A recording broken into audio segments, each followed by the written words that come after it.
हमारा चमत्कार होगा नाम का। आओ कहो आके कि हम आपको छोड़ते हैं।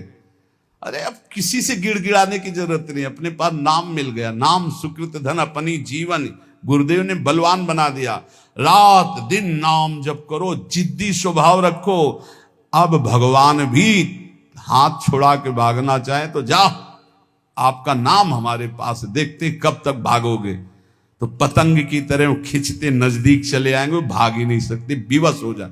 कह रहे हैं आपको कृपा के लिए, दया के लिए विवश कर दूंगा। कैसे? रो रो के।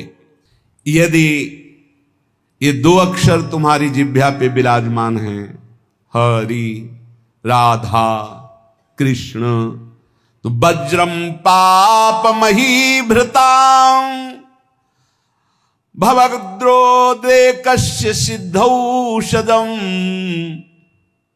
मिथ्या ज्ञान निशा विशाल तमसस् तिग्मासु बिंबोदयः कुर क्लेश महीरुहा मरुतरज्ज्वाला जटाला शिखी द्वारम निर्वृति सद्मनो विजयते कृष्णेति वर्णद्वयम्।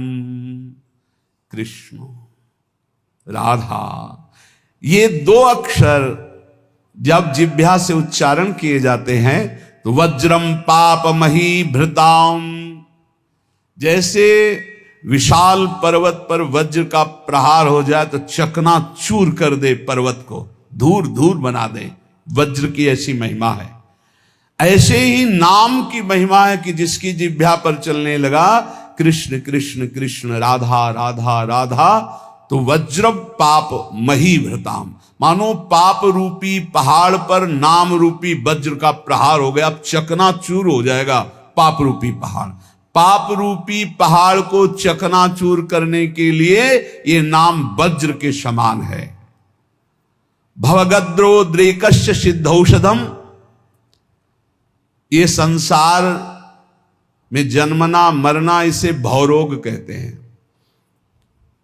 इस भवरोग की सिद्ध औषधि है नाम, दो अक्षरी, राधा राधा कृष्ण कृष्ण हरि हरि। गोस्वामी तुलसीदास जी के जासु नाम भव भेषज हरनि घोर त्रैशूल, तीनों प्रकार के तापों का नाश करने वाले आवागमन के चक्र को रोक देने की सामर्थ्य इस नाम में है।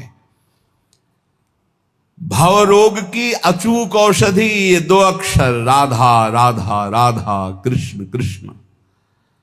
भवगदोद्रेकस्य सिद्धौषधम, और मिथ्या ज्ञान निशा विशाल तमसस्तिग्मासु बिंबोदयः,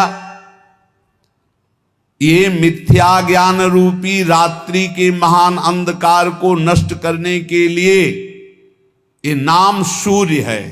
जितना नाम जप करोगे उतना ही आपके हृदय में शुद्ध ज्ञान प्रकाशित होगा। नाम जप करोगे सिद्ध औषधि है, आवागमन चक्र से मुक्त हो जाओगे। नाम जप करोगे तो ये पहाड़ के पहाड़ पापों को भस्म कर देगा। महाराष्ट्र से कुछ विज्ञ परिकर जन आए थे, भक्तजन, तो उन्होंने कहा कि पंचकोशों का बाध किए बिना कोई मुक्त नहीं हो सकता। अन्नमय कोश, मनोमय कोश, विज्ञानमय कोश, आनंदमय कोश, इस तरह के जो कोश हैं, इनका बाध किए बिना कोई जीवन मुक्त नहीं हो। और आपके प्रवचन में प्रायः सुनते हैं कि नाम जप करने से जीवन मुक्त हो जाएगा, भगवत प्राप्त हो जाएगा।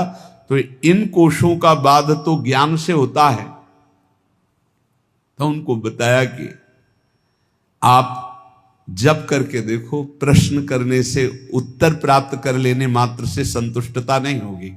आप जप करो, जप करोगे कुंडलनी जागृत हो जाएगी, जप करोगे निरंतर प्राण संयमित हो जाएंगे, षट चक्र का भेदन हो जाएगा, पंचकोशों का बाध करने वाला ब्रह्म तत्व का ज्ञान प्राप्त हो जाएगा। कौन सा ज्ञान ऐसा है जो भक्त को ना हो जाए? नाम से जो चाहोगे वो प्राप्त हो जाएगा। मिथ्या ज्ञान निशा विशाल तमसस्तिग्मांसु बिंबोदया, मिथ्या झूठा, ये मायाकृत जो अज्ञान रूपी अंधकार है, इसका नाश करने के लिए नाम भास्कर के समान है, दिव्य ज्ञान प्रकाशित कर देगा। जो राम राम भी नहीं जप पाते थे, मरा मरा कहते थे, इतना नाम का प्रकाश हुआ कि राम जी के प्रकट होने के पहले ही दिव्य उनके पावन चरित्र का गान कर दिया। विश्वास करो, नाम का प्रभाव। जो सादर राम राम नहीं कह पाते थे, उन्होंने संस्कृत में भगवान के पूर्ण चरित्र का गान कर दिया।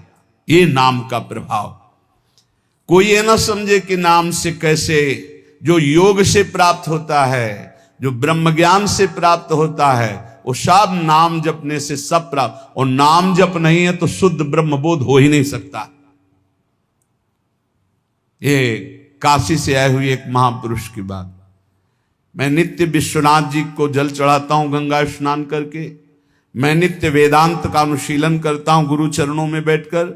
इतने वर्ष हो गए ब्रह्मानंद की प्राप्ति के लिए उपाय करते हुए, और 65-70 वर्ष की अवस्था संन्यास वेश।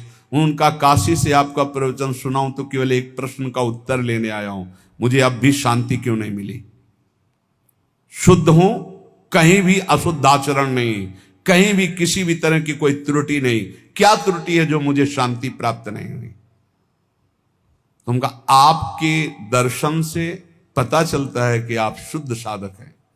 आपके वचनों से पता चलता है कि आप प्रयासरत बहुत अच्छे साधक हैं। पर जो हम त्रुटि पकड़ पाए वो आप पकड़ पाए? क्या आप निरंतर मंत्राकार वृत्ति करते हैं? उनका नहीं, बस यही एक त्रुटि है। जाओ ये कर लेना। प्रक्रिया बताई। महीना 1.5 महीना बाद जब आए थे तो खूब आनंद पूर्वक, एकदम जैसे कोई अपने रिश्तेदार से मिले ऐसे, और बोले बस एकदम, क्योंकि वही एक त्रुटि है। समझ रहे हो? गुरु चरणों में बैठ के वेदांत भी पढ़ते सब, लेकिन जो चाहिए वो नहीं था। क्यों? निरंतर मन, कोई नई बात नहीं हुई, वो पकड़ नहीं पाए, शास्त्रों से पकड़ नहीं पाए। वो वही सूत्र है, वही सूत्र पकड़ लो, सब हो जाएगा। जो नाम प्रिय हो राम कृष्ण हरि, राधा राधा राधा राधा। पाप रूपी पहाड़ को नष्ट करने के लिए वज्र, जन्म मरण रूपी रोग को मिटाने के लिए अचूक औषधि, अज्ञान अंधकार रूपी रात्रि का नाश करने के लिए भुवन भास्कर। कौन? बोले नाम। क्रूर क्लेश मही रुहा, मूर्तर ज्वाला जटाला सिखी। आहा, ये क्रूर क्लेश रूपी जो हमारे कर्म हो चुके हैं, बड़े बड़े भयानक वृक्षों के रूप में हैं, इसके लिए नाम प्रचंड ज्वालामयी अग्नि है। पूरे वन के वन को भस्म कर देगी एक वृक्ष की क्या। ये हमारे क्रूर क्लेश देने वाले जो कर्म जमा है, ये वृक्ष नहीं, पूरे वन के वन समझो जमा है। इनको भस्म करने के लिए अग्नि चाहिए। वो अग्नि कौन है? नामाग्नि। द्वारम निर्वृति सदमनो विजयते कृष्णेति वर्णद्वयम। परमानंद निकेतन के द्वार में पहुंच चुके हो, यदि नाम जपना शुरू कर दिया, राधा राधा कृष्ण कृष्ण, इसलिए इन 2 अक्षरों की सदा जय हो। जिसकी जिह्वा पर विराजमान होते हैं उसकी सदा जय होती है। कह रहे भाई वृंदावन मत जाना। क्यों? बोले हम पहले से तुम्हें सावधान कर रहे हैं। एक चोर रहता है, वो तुम्हारे चित्त को चुरा लेगा।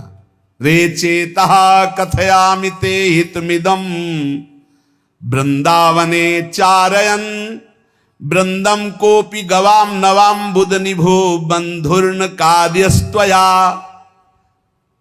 सौंदर्यामृत मुद्गिरद्भिरभितः सम्मोह मंदस्मितै रेश त्वाम तव वल्लभाश्च विषया नासुक्षयम निश्यति। सावधान मत जाना ब्रज नगरी में, वृंदावन में, वहां एक बहुत बड़ा चोर रहता है। क्या? बोले वैसे तो गाय चराता है, पर नवीन नील मेघ की सी कांति है, बड़ा छैल छबीला है। वो सौंदर्यामृत सिंधु का साक्षात गाढ़ स्वरूप है। जब वो मंद मंद मुस्कुराता हुआ तिरछी चितवन से देख लेता है, तो जिसको देख लेता है उसका समस्त विषय विष सब नष्ट हो जाता है, और वो सदा सदा के लिए उसी का हो जाता है। इसलिए यदि तुम्हें विषयों में सुख चाहिए तो बोले वृंदावन मत जाना। वृंदावन का ठाकुर ऐसा है, ये चित चोर है, ये ब्रजे वसंतम नवनीत चोरम है, गोपांगना नाम च दुकुल चौरम, अनेक जन्मार्जित पाप चौरम, चौराग्रगण्यम नमामि। बढ़िया है, ऐसे चोर मिल जाए भाई, इनके लिए तो तड़प रहे हैं, मिल जाए चुरा ले हमारा मन, सारी परेशानी चली जाए। पर पंडित राज जगन्नाथ जी महाभागवत है, वो कह रहे हैं भाई इसका भाव ये भी है कि चिंता मत करो, तुम उनकी नगरी में पहुंच गए हो, जिस दिन खेलते खेलते आएंगे वो चुरा ही लेंगे। कदावा खेलंतो ब्रजनगर वीथीश हृदयम हरंतो ब्रज हरंतो श्री राधा ब्रजपति कुमारो शुक्र तिला।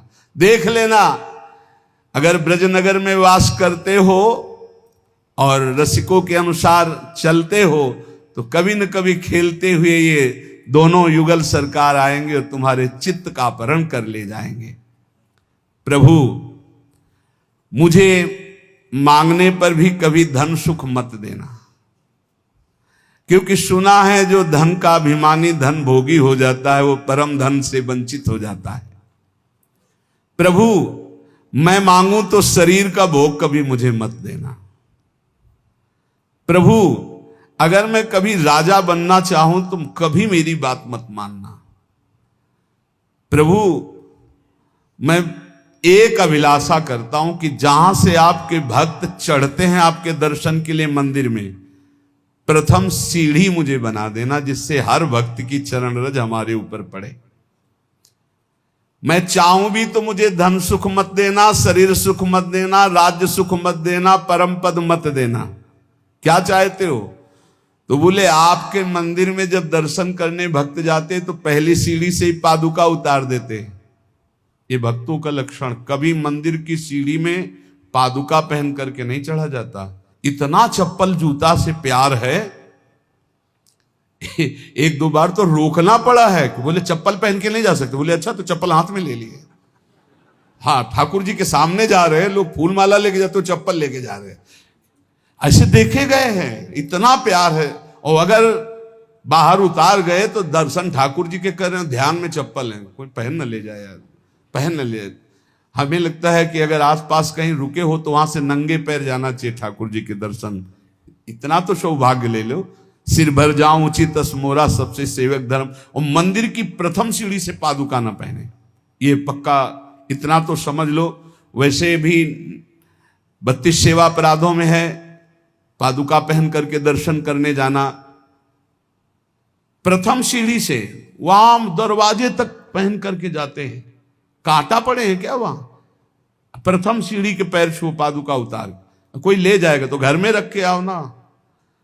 इतना प्रिय पादुका है तो उसको फिर, अरे ठाकुर जी के आगे प्राण भी प्रिय नहीं है, ले जाएगा बेचारा। चार दिन तुम पहने, 4 दिन वो पहन लेगा। बोले तुम तो बाबा जी हो, तुम्हें फिर कोई दे देगा। वैसे तुम बिल्कुल अपने घर में उतार के जाओ, नंगे पैर जाओ। अरे ठाकुर जी के दर्शन करने जाओ। यहां बम्बूल का बंद थोड़ी है कि बड़े बड़े कांटा पड़े हैं, ऐसे थोड़ा तो कष्ट सहो। प्रभु मुझे मंदिर की प्रथम सीढ़ी बना दीजिए, जिससे भक्त की चरण रज मेरे ऊपर पड़े। जब चरणों भक्त के मेरे ऊपर बार बार पड़ेंगे ना, और वो दर्शन करके फिर लौटेंगे, दर्शन कर ले जा रहे हैं, प्रभु मुझे बहुत सुख मिलेगा। इससे बड़ा कोई मुझे पद नहीं लगता कि रोज सैकड़ों हजारों भक्तों की चरण रज हमारे ऊपर पड़े। नाथ, या जिसमें भक्तजन पा करके अपने पात्र धोते हो, श्री कुलशेखर अलवार नाम के महाभागवत है, भक्तजन जिसमें पाकर अपने पात्र धोते हो, उस नाली का कीड़ा बना देना, जिससे मुझे भक्तों की जूठन खाने को मिलेगी। कैसे भक्त है सोचो। मुझे धन, शरीर सुख, राज्यपद, परम पद नहीं चाहिए। आप उस मंदिर का प्रथम सीढ़ी बना देना जिसमें भक्तजन चरण रखे। या फिर प्रभु दूसरी मांग, जिसमें भक्त प्रसाद पाके अपने पात्र मार्जन करते हैं, उस नाली का कीड़ा बना देना, जिससे मुझे उनकी जूठन पाने को मिलेगी। प्रभु अगर ऐसा भी ना हो तो जिस बगीचे से आपके फूल जाते हो आपके श्रृंगार के लिए, तो मुझे कोई पुष्प का पौधा बना देना कि मैं आपका फूल बन जाऊं आपके लिए और आपके श्रृंगार के काम में आऊं। देखो, माता चाहे पुत्र उपद्रव करे या सौम्य हो, वो दुलार ही करती है, रीझ कर या खींच कर, जैसे भी वो प्रभु मेरी बात मान लो, मैं हूं तो बच्चा आपका, रीझ जाओ तो मुझे दे दो, खींच जाओ तो मुझे दे दो। ये प्रभु मैं रोता चिल्लाता छटपटाता रहूंगा जब तक आप मुझे ये नहीं दोगे। नाथ, तुम चाहे जितनी उपेक्षा करो, ध्यान दो या ना दो, मैं चिल्लाता रहूंगा और जोर जोर से पुकारता रहूंगा, क्योंकि मेरी दूसरी गति नहीं। मैं भक्त चरण रज, भक्त जूठन या आपकी सेवा, यही परिणाम चाहता हूं।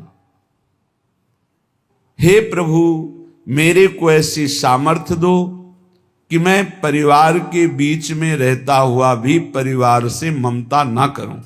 भाई ये बहुत जोर की बात। ये ममता ही प्रियालाल के चरणों में प्रेम नहीं होने देती, और जन्म जन्मांतरों से इसी धोखे में फंसकर कि ये हमारे हैं, ये हमारे हैं, ये हमारे हैं, पूरा समय नष्ट हुआ, मरे, फिर इस जीव अकेले यहां से गया, फिर किसी नए परिवार, नया रिश्ता। हे प्रभु, मुझे ऐसा बल दो कि मैं सबकी ममता का त्याग कर सकूं। ये श्री वृंदावन में विराजमान रास रासेश्वर,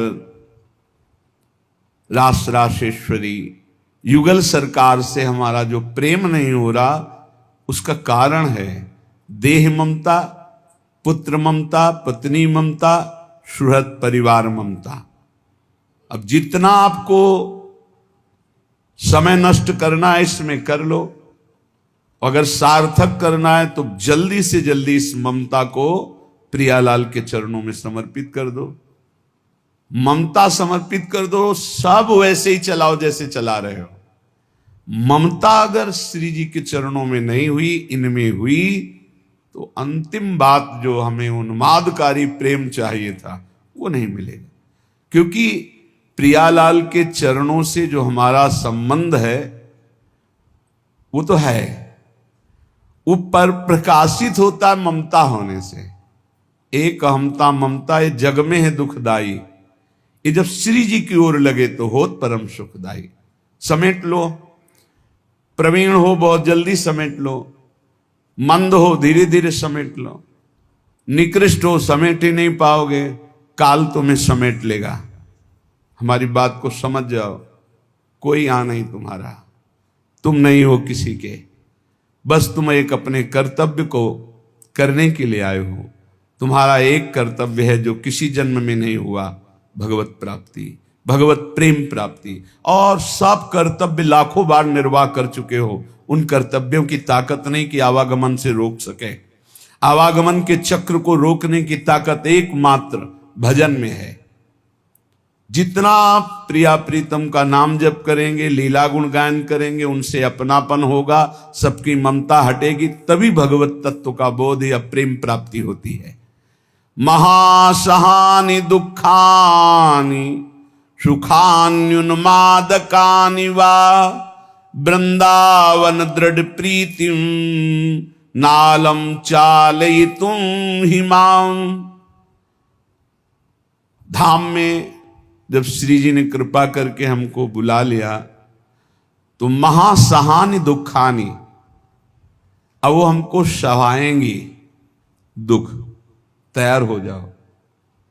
फिर सुखान्युन्मादकानि वा, ऐसा सुख मिलेगा जो उन्माद पैदा कर देगा।